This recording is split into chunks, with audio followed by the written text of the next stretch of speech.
আসসালামু আলাইকুম। যেখান থেকে ভিডিওটি দেখছেন সবাইকে আন্তরিক শুভেচ্ছা অভিনন্দন জানাচ্ছি। আমি এই মুহূর্তে আছি নাটোরে। এখন কিন্তু চাষিদের রসুন তোলার ধুম চলছে। আমি নিজেও তুলেছিলাম আমাদের নিজস্ব জমিতে। তো রসুন গতকালকে কিন্তু আমাদের নাটোরে শিলাবৃষ্টি হয়েছে। অনেকটা ভয়ে ছিলাম যে আসলে শিলাবৃষ্টিতে রসুনের ক্ষতি হবে, যদি পানি জমিতে থাকতো তাহলে রসুনগুলি পচে যেত, নষ্ট হয়ে যেত।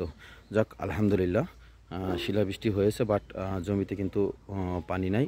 আলহামদুলিল্লাহ আজকে সকালে গিয়ে যেটুকু বাকি ছিল সেটুকু কিন্তু তুলে নিয়ে এসেছি। এখন ভ্যানেতে আছে, ভ্যান গাড়িতে করে কিন্তু নিয়ে এসেছি। এখানে রসুন কিন্তু হয়েছে, আপনাদেরকে একটু দেখাই। গতকালকে বৃষ্টিতে কিন্তু এই রসুন ভিজে গিয়েছে। এখন ভিজার পরে এগুলি সমস্যা হবে না।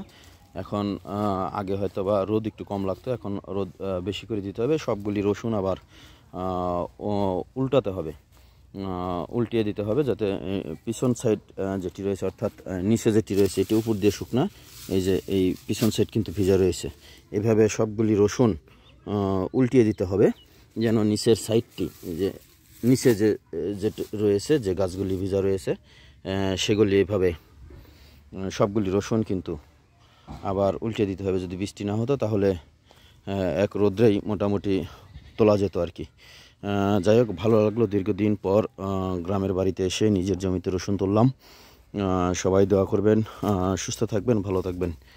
আল্লাহ হাফেজ।